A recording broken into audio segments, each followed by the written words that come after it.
Hello students. आज हम इस वीडियो के माध्यम से शेषफल प्रमेय यानी कि रिमाइंडर थ्योरम के बारे में अध्ययन करने वाले हैं।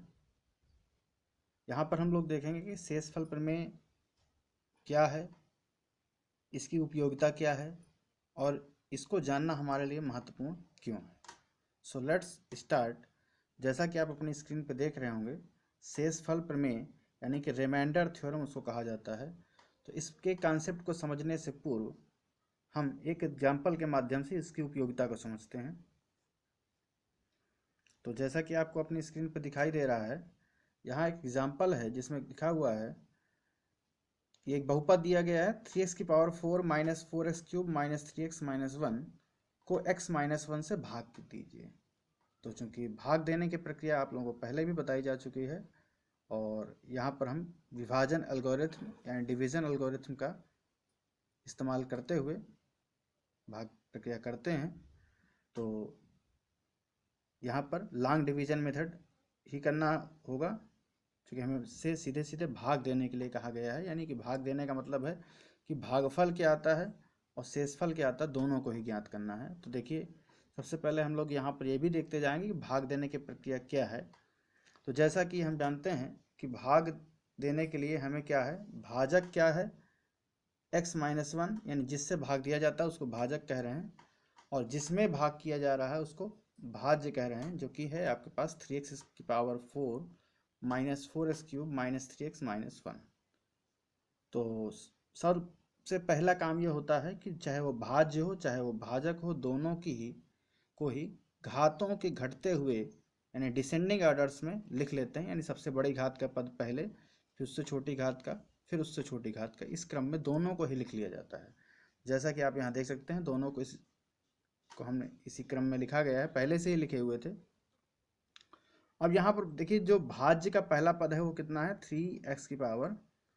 इसमें भाग होगा भाजक के पहले पद यानी x से, तो कितना आएगा, x कम हो जाएगा तो 3x³ आ जाएगा। तो यहाँ देख सकते हैं, यहाँ भागफल में पहला क्या आ रहा, 3x³। अब इस 3x³ का मल्टीप्लिकेशन होगा किसके साथ में, x माइनस 1 के साथ में, तो आ जाएगा 3x⁴ माइनस 3x³।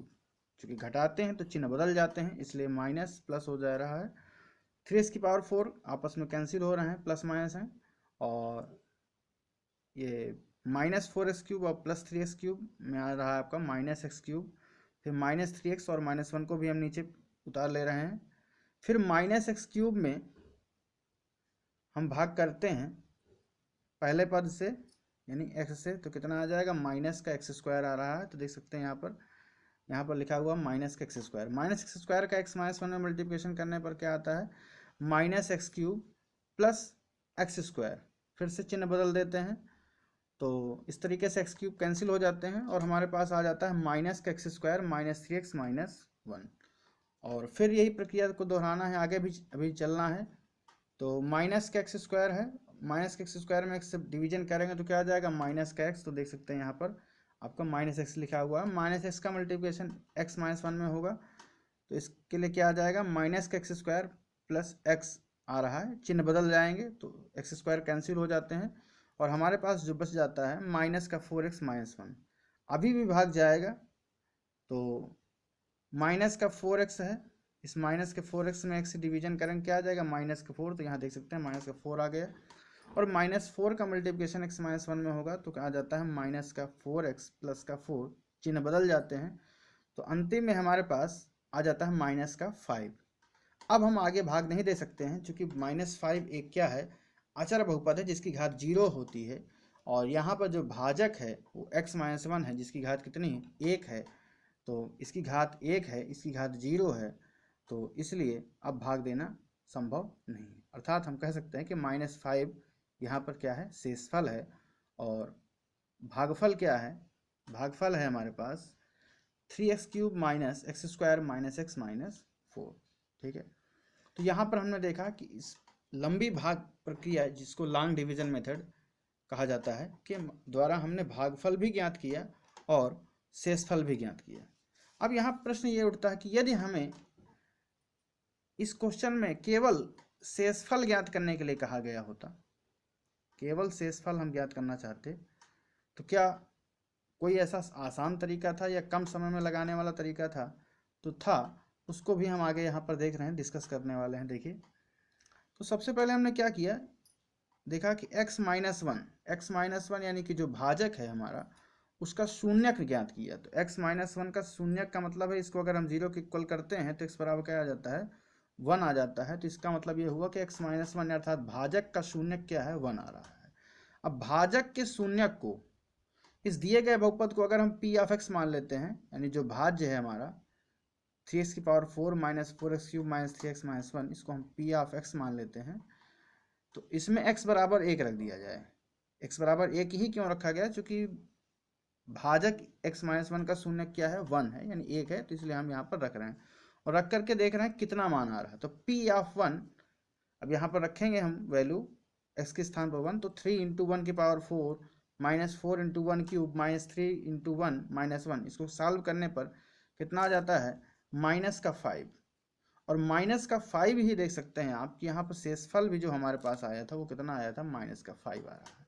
तो यहाँ से एक निष्कर्ष ये निकलता है कि यदि हम किसी एक घाती, ध्यान देंगे, एक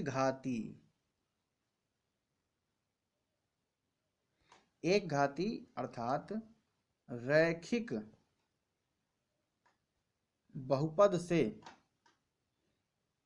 एक घात या उससे अधिक घात के किसी बहुपद में भाग करते हैं और हम ये चाहते हैं कि शेषफल हम केवल ज्ञात करें कम से कम समय में, कम से कम प्रक्रिया के द्वारा, तो इस तरीके से यहाँ पर जिस विधि का हमने इस्तेमाल किया हुआ है, इस विधि का प्रयोग करके हम शेषफल ज्ञात कर सकते हैं। अब आइए इसी बात को हम परिभाषा के रूप में समझते हैं। तो जैसा कि आप यहाँ देख सकते हैं, यहाँ लिखा हुआ है आपके पास शेषफल प्रमेय यानी रिमाइंडर थ्योरम। अब यहाँ देखिए, सबसे पहले यहाँ शुरुआत करते हैं कि क्या यह एक बहुपद को एक रैखिक बहुपद से भाग देने पर प्राप्त शेषफल ज्ञात करने की एक सरल विधि नहीं है। जो हमने विधि अभी देखी इस एग्जाम्पल में, वो एक सरल विधि है केवल शेषफल ज्ञात करने की। तो अब इसको हम परिभाषा के रूप में समझते हैं। यहाँ पर लिखा हुआ जैसे कि मान लीजिए कि p ऑफ x 1 से अधिक या 1 के बराबर घात वाला एक बहुपद है। कहने का अर्थ ये है कि p ऑफ x हमारा अचर बहुपद नहीं है, ठीक है, एक घात का होगा या फिर उससे अधिक घात का होगा, बहुपद है। और a कोई एक वास्तविक संख्या है, स्मॉल a यहाँ पर बताया जा रहा है, a कोई वास्तविक संख्या है। और यदि p ऑफ x को बहुपद x माइनस a से भाग दिया जाए, बहुपद p ऑफ x को रैखिक बहुपद x माइनस a से भाग दिया जाए, तो शेषफल कितना होगा, p ऑफ a प्राप्त होगा। ये इस शेषफल प्रमेय के माध्यम से बताया जा रहा है, जिसको अभी हमने प्रयोग करके भी देखा है। पिछले अभी जो एग्जाम्पल आपको बताया गया है वहाँ पर हमने देखा कि -5 शेषफल आ रहा था। तो -5 शेषफल कैसे आया उसको भी हमने वहाँ पर देखा कि इसी विधि के द्वारा आया हुआ वहाँ पर भी। अब यहाँ पर एक एक्स्ट्रा चीज़ भी आप लोगों को बताई जा रही है कि इसकी उत्पत्ति क्या है, आखिरकार इसमें क्या सत्यता है, इसको हम प्रूफ करके भी यहाँ पर दिखा रहे हैं आपको। कि देखिए, जैसे लिखा हुआ है कि मान लीजिए कि p ऑफ x 1 या 1 से अधिक घात वाला एक बहुपद है, और मान लीजिए कि p ऑफ x को x माइनस a से भाग दिया जाता है, तो शेषफल, भागफल और शेषफल कुछ ना कुछ आएंगे। तो भागफल को हम q ऑफ x मान रहे हैं और शेषफल को r ऑफ x मान रहे हैं। यानी x का कोई बहुपद होगा भागफल और x का ही कोई बहुपद हमारा शेषफल होगा। अब p ऑफ x क्या है, वो भी x का ही एक बहुपद है जिससे भाग दिया जा रहा है, यानी भाजक x माइनस a है, वो भी x का ही एक घातीय बहुपद है। तो यहाँ पर हम जानते हैं कि भाज्य बराबर क्या होता है, भाजक गुणे भागफल धन शेषफल। तो इसीलिए यहाँ पर आप देख सकते हैं कि लिखा हुआ है p of x equal x minus a into Q of x plus r of x। यानी कि यहाँ पर लिखा हुआ है कि भाज्य बराबर भाजक गुणे भागफल धन शेषफल। अब यहाँ पर हम ये देख सकते हैं कि चूंकि हमारा जो भाजक है वो कौन है, x माइनस a है, जिसकी घात क्या है, 1 है। तो हम जानते हैं कि भाजक की घात से शेषफल की घात कम होती है। तो अब एक घात जब भाजक की ही है तो शेषफल की घात क्या होगी, इससे कम, अर्थात अब 1 से कम क्या हो जाएगा, 0 हो जाएगा। अब 0 घात है अर्थात आर ऑफ एक्स क्या है, एक अचर बहुपद है। आर ऑफ एक्स अचर बहुपद का मतलब सीधे सीधे उसमें एक्स उपस्थित नहीं है, तो उसको हम केवल आर भी लिख सकते हैं। तो इसलिए मान लीजिए कि यह अचर आर है, एक्स के सभी मानों के लिए आर ऑफ एक्स बराबर आर हो जाएगा। तो यहाँ देख सकते हैं कि अब यहाँ पर जहाँ पर आर ऑफ एक्स था वहाँ पर हमने केवल आर कर दिया, क्योंकि एक्स प्रेजेंट नहीं है, इस बात की पुष्टि हो चुकी है। तो हमने लिखा P of X equal to X minus A into Q of X plus R. ऊपर यहाँ जो लिखा था उससे कोई विशेष परिवर्तन नहीं किया गया, केवल आर ऑफ एक्स के स्थान पर आर कर दिया गया है, जो ये बताता है कि आर ऑफ एक्स जो होगा वो एक्स से रहित होगा, यानी कि अचर पद होगा।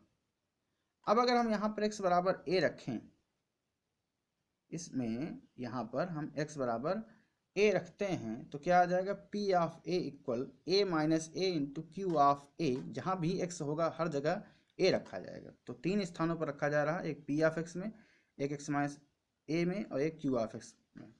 तो हमने देखा p ऑफ a इक्वल आ जा रहा है a minus A into Q of a plus R. अब a माइनस ए 0 हो जाएगा, तो 0 इंटू क्यू ऑफ a यानी 0 ही रहेगा, तो p of a equal to क्या आ जाएगा, r आ रहा है। तो इस तरीके से हमने देखा कि p ऑफ a यहाँ पर जो बताया जा रहा है कि ये शेषफल होगा, और यहाँ r भी तो आपको शेषफल ही बताया गया था। तो इस तरीके से इस प्रमेय के माध्यम से हमने समझ लिया कि यदि किसी बहुपद में जिसकी घात 1 या 1 से अधिक हो, हम किसी रैखिक बहुपद से भाग करें और हमें केवल शेषफल ज्ञात करना हो, तो बहुत ही आसानी से इस प्रमेय के माध्यम से हम शेषफल कम समय में और कम क्रिया के द्वारा ज्ञात कर सकते हैं। बहुत ही इंपॉर्टेंट प्रमेय है। अब कुछ क्वेश्चंस में इसका हम लोग आगे प्रयोग भी करेंगे। तो आशा है कि आपको ये बात समझ में आई होगी।